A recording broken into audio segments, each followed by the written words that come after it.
Now, a few years ago, several years ago now, I was in Morocco and met a man in a very, very poor region of Morocco. And we were doing some qualitative work in preparation for a cash transfer program that was going to be put in place by the government, which was a cash transfer program to help poor families and also to encourage them to send their kids to school. So we were discussing with this man, and we were asking him, you know, if you did receive money, what would you do with it?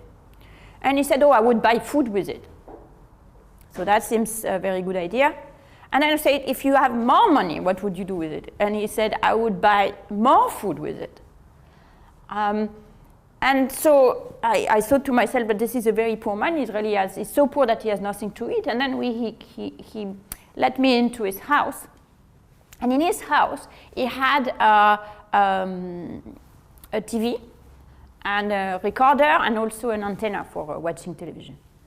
So I thought, wow, this is a very poor man and he has television. So then I asked him, well, you said you were very poor and you have nothing to eat, but yet you have a television and all the equipment. And he told me, but television is much more important than food.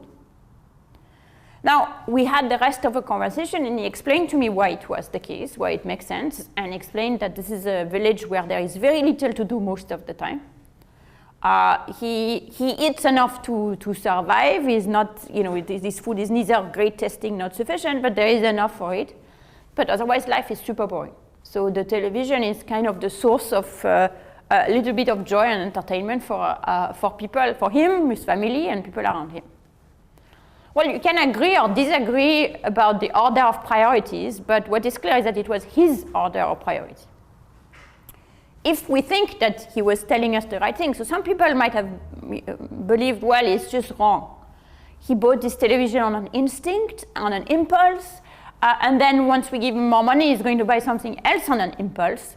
So instead of giving money, we should really rather give the food directly to make sure that it's spent in terms of food. But if it were the case, then what we would see is that when, in fact, we give money to people, they spend it in other ways. If he is right, then what we should see is that even among very, very poor people, the elasticity of food consumption with respect to any transfer should be very high. In other words, people should spend most of the money that is given to them, to the extra expenditure that it affords them, in the form of food, because the other things that were important to them, they've already gotten. And so it turns out that in the last few years, there has been a shift away from systematically giving people food. Like you can see that the vast majority on the graph on the right, that the vast majority of social assistance program, in this case in 100 low and middle income countries, was food, and much less likely to be given an unconditional cash transfer, which is the second less likely. But there has been a move away from that. And this move away from that was controversial enough that it generated a lot of evaluation where people just tried things out. One of the evaluation is the evaluation of a program called Give Directly, which was done in Kenya, and one of the first programs to take seriously the idea that we should just give money to people, to even very poor people. And they used the electronic wallet on people's cell phone to transfer money to them. And they did that in the form of, as part of a randomized control trial. So they had people randomly selected to either get this transfer or not get the transfers. They also had various versions of the transfers, which it was given either to men or to women. It was either monthly or in one time, and it was either a small or a large one. Now, what you can see towards at the last row of in the last row of the table is that when people get the transfer, they spend about 35 Kenyan shilling more in total. Okay. And then what you can see in the first row is that of this 35 shilling, a lot of this money is being spent on food. And in particular, the proportional increase in food consumption, which is about 20%, is about as large as the proportional increase in total expenditure consumption. In other words, proportionally, it's about 1 for 1, that if I increase my expenditure by 1%, I increase my food consumption by about 1%. This is made both of, there is a composition effect. People buy better food, they're more likely to buy meat, they're more likely to, and they increase particularly, they are more likely to buy better quality food. But this is the main thing, which is, this is exactly like the prediction that Usha Mark was giving us, which is, given his preferences, we should expect that when people, even people whose share of food in budget is not that large, that when people get extra money, they are going to devote the extra money to food. And this is what we're finding here.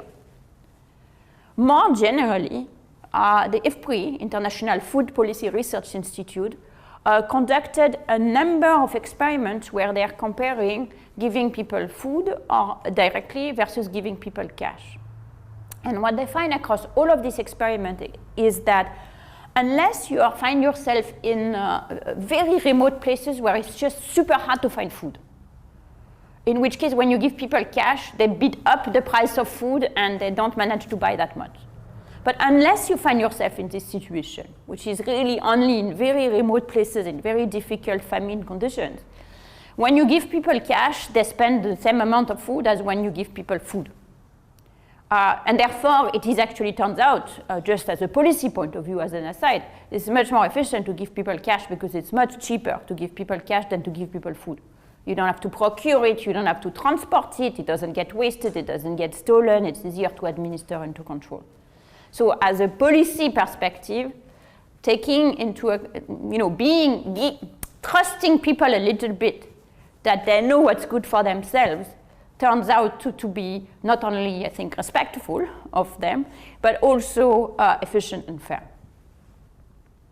So this is all that to say, in a sense, that I'm willing to go a fair part of the way with Becker and Stigler in knowing that people, when they express their opinions, are fairly coherent. And in fact, I'll go back to this idea of coherence later. We'll show that even in the midst of otherwise some not particularly rational behavior, that coherence, that people's preferences make sense for their own point of view, and they act rationally in accordance to those preferences, seems to be first order acceptable point of departure.